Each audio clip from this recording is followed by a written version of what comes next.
Okay, okay. Today we're going to go back in history to find a kind of a little bit of a gem from an old calculus book that I was reading. And they use the word magic substitution, so I'm going to use that in the title here also. If you want to try to find this particular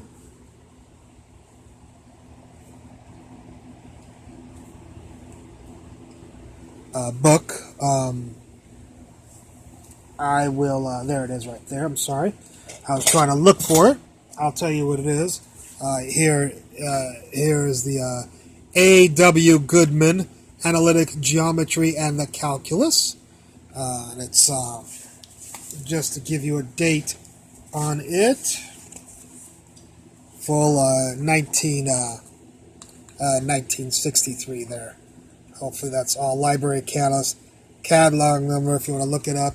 There may be other jewels. This is one of the things that I was looking through the book, and I was like, wow, I never saw this substitution in my calculus courses or any other courses that I've seen. So let's take a quick look at this method of substitution. We want to do this integral right here, and what we're going to do is we're going to let sine of x equal 2z divided by 1 plus z squared. Okay.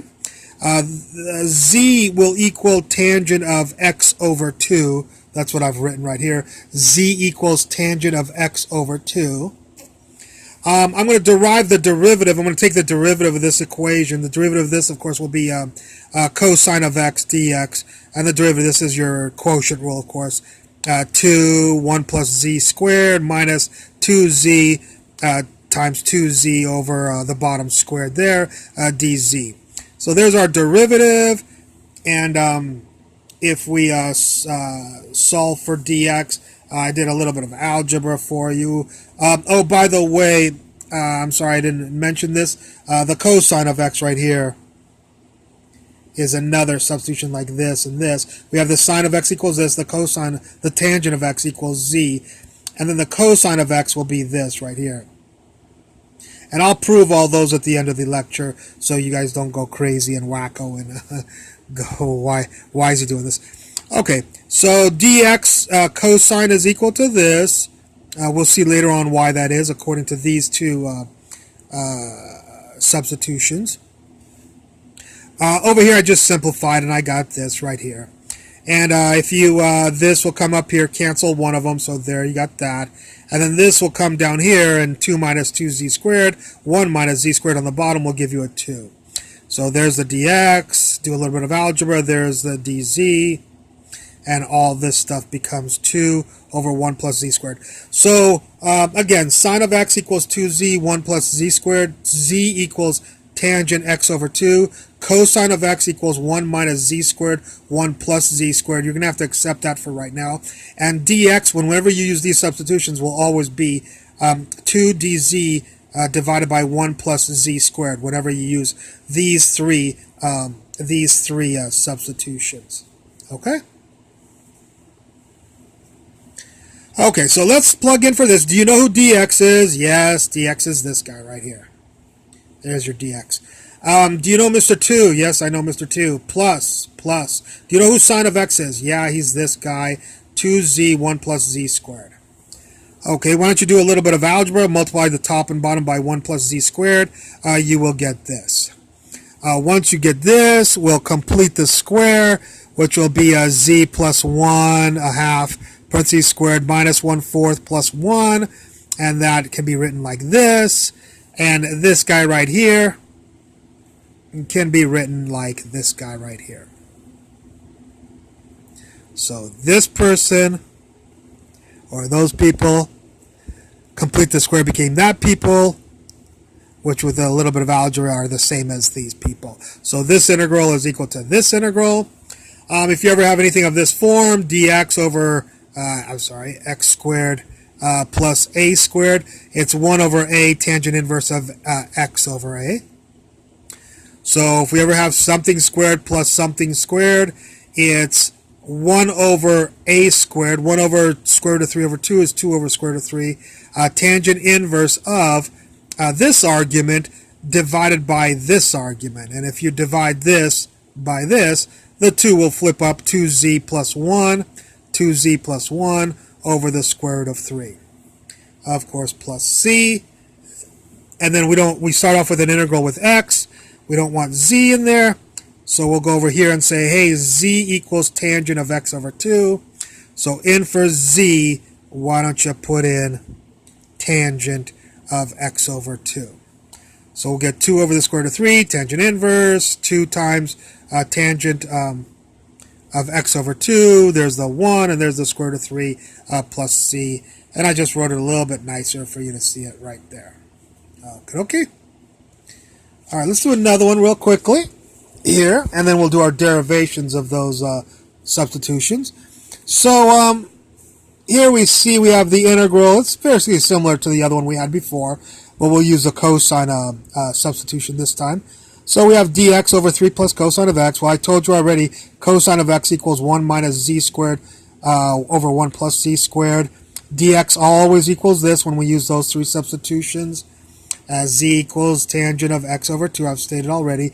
These are simply standard substitutions. We'll prove them right under this piece of paper in just a second. So do you know dx? Yeah, dx is this guy. There he is right there. Dx. 3 is 3. Plus is plus. Cosine is these people. We plugged in right there for cosine. Okay, so we need to do this integral. Multiply top and bottom by 1 plus z squared. You'll get this. Simplify the 2's. Cancel the 2's. You'll get this. Of course, this is in our format that we said before, which is z squared plus square root of 2 squared. So the answer will be 1 over the square root of 2, tangent inverse of z over divided by the square root of 2 plus c. And we don't like Mr. Z in there because we start off with the x's. So who is z? He's tangent of x over 2 like we said over here. And I made a little mistake here. So square root of 2 is right there. Z is tangent x over 2. Everybody else stayed the same. Okay? So this should be the integral of that. All right. Now let's prove these 3 relationships. Cosine is equal to this, dx equals this, and z equals this, and the sine one over there. And the way we'll prove it is this way. We'll say, hey, you know what? The cosine of x due to trigonometric identities is the same as cosine x over 2 minus sine squared. Cosine squared x over 2 minus sine squared x over 2. So this is equal to this. Well, this is equal to this once you change that sine squared to 1 minus cosine squared of the argument. So this becomes this. The cosine squared on the bottom is secant squared, so this becomes this. There's our minus 1 right there. Secant squared of x over 2 is the same as tangent squared plus 1. So this becomes this. Everybody else is the same. And who's tangent squared x over 2? We said that the tangent of x over 2 is z. So tangent squared is z squared. So that guy became this guy. Here's the plus 1. There's the 2. There's the minus 1. And if you add those 2 fractions, you'll get this. So that tells us that the cosine of x is equal to this according to this substitution. Z equals the tangent of x over 2. Let's do the sine of x real quickly. Sine of x is 2 sine of x over 2 cosine of x over 2. Trigonometry. If we divide this by the cosine, and now I'm just writing s's and c's for each thing. I'm not going to write all the stuff out. So there's the sine. I'm going to put a cosine on the bottom, but that means I have to put a cosine on top. So 2 sine cosine equals 2 sine over cosine times cosine squared. Sine over cosine is tangent. Cosine squared is 1 over secant squared. Secant squared is 1 plus tangent squared. Nothing happened here.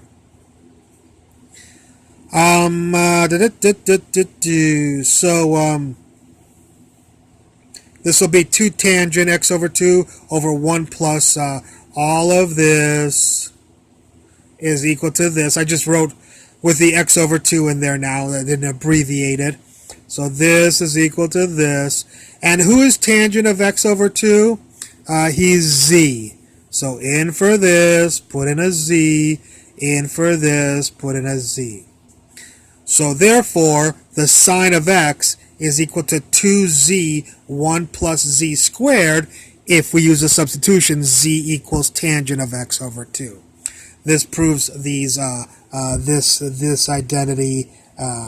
This is what we were smart enough to do. I derived that for you all over again, and I already showed you that the sine of x in the first problem was equal to 2z 1 plus z squared. I already told you that right there. Sine x equals 2z over 1 plus z squared. Alrighty. Alright, well, hopefully some people will find this interesting. I hope you enjoyed the lecture, and I look forward to any comments at the bottom. Thank you very much.